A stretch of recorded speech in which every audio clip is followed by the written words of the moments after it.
Hoy, boa tarde.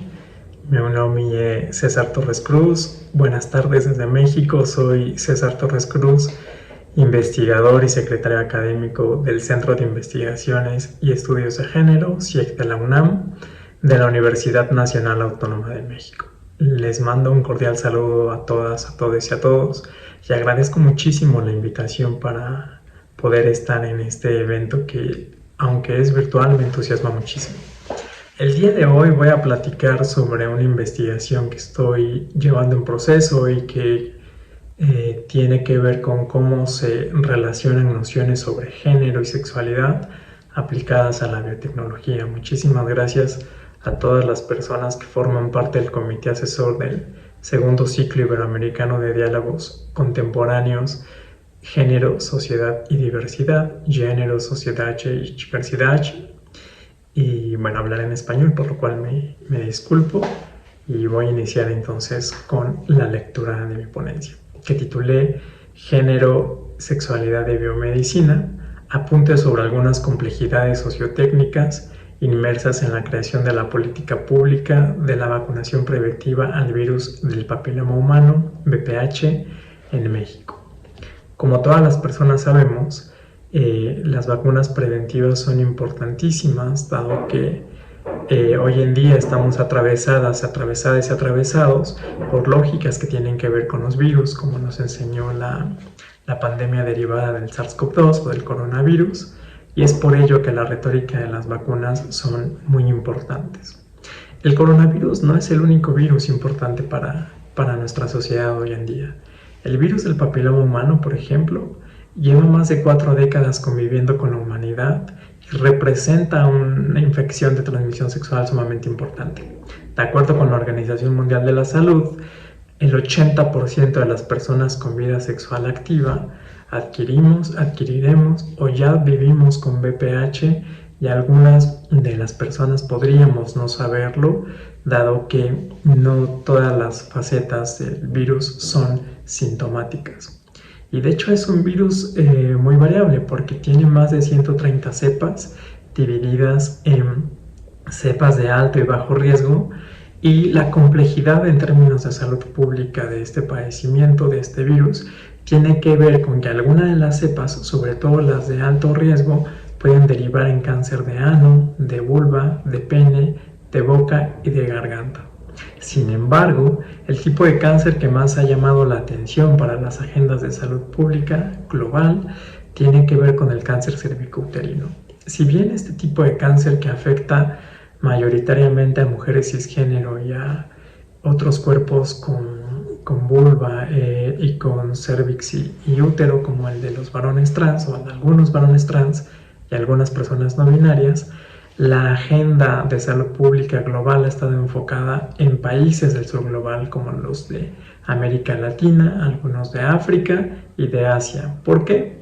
Porque en los países del norte global, como los que conforman Europa, a Estados Unidos y Canadá, tal vez Australia y Nueva Zelanda, el cáncer cervicouterino, si bien está presente, no forma parte de las primeras causas de muerte. Es un padecimiento controlable que puede ser además detectado a tiempo y que evitaría la pérdida de la vida de muchas mujeres y otras personas con cervix y con útero.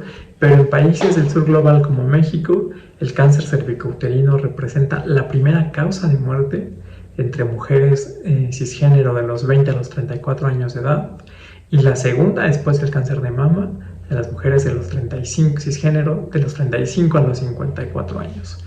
Y en Brasil, por ejemplo, es la tercera causa de muerte en las jóvenes, en Colombia la segunda y en Chile la cuarta. Para ello, las vacunas emergieron como una alternativa biomédica eficaz para combatir el cáncer cervicouterino, que puede derivar en la mayoría de los casos, no en todos, pero sí en muchos casos, el virus del papiloma humano. En México se aplica un esquema de 2 dosis de la vacuna Gardasil, la cual fue creada por el laboratorio estadounidense Merck Sharp and Dohme, y se aplica, ya decía, en niñas menores a 11 años que acuden a la escuela, o también a niñas cisgénero con esta edad no escolarizadas. Se aplican 2 dosis, a los 0 y a los 60 meses. Y en ese sentido me interesa analizar en esta ponencia cuáles son algunas de las complejidades sociotécnicas inmersas en la biomedicalización estratificada al riesgo sexual para BPH y el cáncer cervicouterino, que forman parte de la creación de la política pública preventiva al respecto al BPH, quiero decir. Para ello, acudo a la noción de biomedicalización estratificada, que fue creada por Adele Clark y colaboradoras, que son sociólogas de la medicina estadounidenses, quienes nos invitan a lo siguiente. Voy a citar. Estas autoras entienden a la biomedicalización como, abro comillas, los procesos en constante aumento, complejos, multisituados y multidireccionales de medicalización en nuestros días, que son extendidos y reconstituidos por formas sociales emergentes y prácticas de una biomedicina altamente tecnocientífica. Fin de la cita. Lo que quiere decir esta cita es lo siguiente, que la biomedicalización da cuenta de cómo cada vez se utilizan en todas las sociedades herramientas biomédicas, por ejemplo, vacunas, píldoras, no solo para atender padecimientos, sino para prevenirlos. Es decir, hay un foco exacerbado a partir de biotecnologías en el riesgo a las enfermedades que podamos padecer.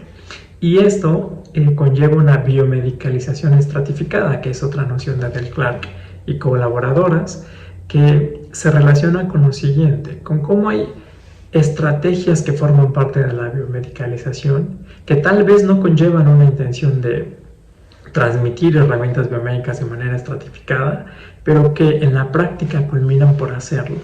Y esto, en lugar de generar condiciones de salud, de atención a la salud universal, puede exacerbar las inequidades sociales a lo largo de distintas dimensiones. Y es de lo que voy a dar cuenta entonces en esta charla, de cómo en México dicha vacunación preventiva, a diferencia de otros países, incluso de la región como Brasil y Argentina, en México la vacuna preventiva del VPH da cuenta de la biomedicalización estratificada, dado que solo se aplica a niñas cisgénero de 11 años, y vamos a ver cuáles son las complejidades sociales que esto conlleva. La metodología tiene que ver con una investigación que todavía está en curso de mi autoría, en la que he revisado documentos oficiales de la Organización Mundial de la Salud y de la Panamericana de la Salud, y también de la Secretaría de Salud Mexicana, y al mismo tiempo realicé entrevistas con personajes clave para dar cuenta de cómo fue creada la política pública de vacunación.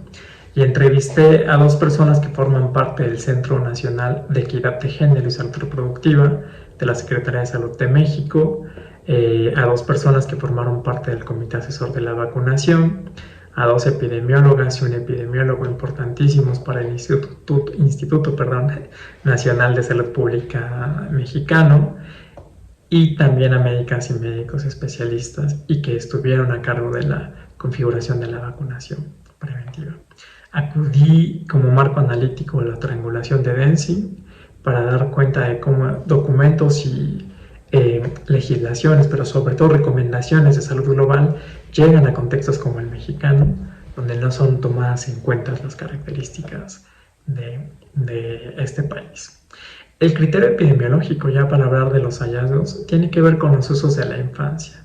En 1983 se vinculó en Estados Unidos algunos tipos de cáncer, como el cervicouterino, con cepas de alto riesgo del VPH. Para ello, en el 2006, la FDA, la Food and Drugs Administration estadounidense, avala la vacuna preventiva Gardasil del laboratorio de la industria de aquel país, Merck Sharp & Dohme, para dicho fin. Esto generó muchísimas controversias sociales entre varios sectores de todo el mundo, porque pensaban que dicha vacuna iba a permitir abrir la supuesta promiscuidad o que iba a generar una sensación de blindaje a las niñas al estar vacunadas. Para ello, de acuerdo con varias sociólogas de la medicina como Adele Clark y Laura Memo, y también Steven Epstein, lo que generó entonces esta farmacéutica Merck fue una campaña de desexualización de la vacuna, es decir, para generar una sensación de confianza y bajar un poco todo el estigma social y todos los temores alrededor de la vacunación, Merck dijo, ok, no se trata de una vacuna para prevenir el VPH, se trata de una vacuna para evitar que las mujeres desarrollen, cisgénero, desarrollen cáncer cervicouterino a partir de la prevención del VPH. México siguió esta tendencia estadounidense, se aprueba en el 2006, ya decía en ese país la vacunación, y en México se aprueba en el 2009. El comité asesor que entrevisté para esta ponencia que deriva de la investigación que estoy realizando, se encargó entonces de retomar argumentos que provienen de Estados Unidos para decir, en efecto, esta vacuna, Gardasil, es idónea para atender el VPH, pero sobre todo para evitar que mueran mujeres pobres y del sur global, que son las más afectadas por el virus del papiloma humano. El papel de la industria farmacéutica, que fue otro elemento que resalta en mi investigación, fue importantísimo. ¿Por qué? Porque el gobierno mexicano el grupo asesor, de científicas y científicos, tuvo que convencer ahora sí al gobierno mexicano para adoptar dicha vacunación. Pero había un inconveniente. La industria farmacéutica vendía este tipo de vacunas muy caras. Por ejemplo, comenta una persona entrevistada, la vacuna para hepatitis costaba centavos y en cambio las dosis de vacunas que vendía Gardasil costaban aproximadamente cada dosis de las 3 que se sugería aplicar en un inicio. Actualmente ya decía que solo se aplican 2 dosis. Cada dosis costaba más de $40 estadounidenses. Es decir, para una población de 120 millones de personas, era un reto muy importante que el comité científico y el gobierno tuvieron que sortear y hacer una disputa y además un tratado con la farmacéutica para intentar bajar los precios. Sobresalen también los usos del género y de la sexualidad. Es curioso porque la vacuna se ha ofrecido en México, que incluso en pleno 2023 solo se aplica a niñas cisgénero de 11 años en todo el país. Y el discurso que está detrás de la salud pública mexicana, de instituciones de la salud pública mexicana, tiene que ver con que esta vacunación representa una posibilidad para empoderar a las mujeres, dado que va a prevenir el virus del papiloma humano, ergo el cáncer cervicouterino, y así van a decrecer las altas tasas de mortalidad en mujeres jóvenes, mayoritariamente pobres.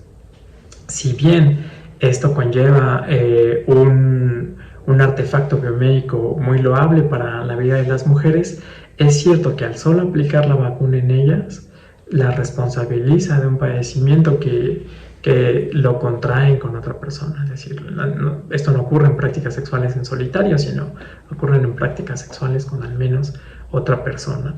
No vacunar a varones en México también atiende, me parece, a un beneficio que otorga el patriarcado a los varones, dado que se convierte en una especie de dispensa para ellos y las herramientas biomédicas solo recaen en las mujeres. Varias personas entrevistadas me decían, bueno, no, por inmunidad de rebaño, los hombres que tengan prácticas sexuales con mujeres van a quedar protegidos para el VPH, además de que no hay un tipo de cáncer en ellos que sea igual de invasivo y mortal como si en las mujeres. Empero, de acuerdo con varias investigaciones, los casos de cáncer en varones con prácticas homoeróticas y heterosexuales están en aumento, y hay ciertos tipos de cáncer como el anal, el bucofaringio, que está más elevado en varones. De hecho, se están llevando a cabo investigaciones en estos momentos en el país para dar cuenta de cuál sería la relevancia de incluir a los varones en la vacunación preventiva al virus del papiloma humano. Y de hecho, una investigación llevada a cabo por Claudia Hinojosa y colaboradoras en Chihuahua da cuenta de que vivir con VIH en varones que tienen prácticas homoeróticas también representa un riesgo y una coprevalencia del virus de papiloma humano que deriva en cáncer anal. Es decir, lo que quiero señalar con esta breve charla, ya para cerrar, tiene que ver con las maneras en las que estrategias biomédicas del norte global se posicionan en países del sur global y cuáles son los retos que tenemos que atender allí para pensar la sociedad, la diversidad, la sexualidad y el género.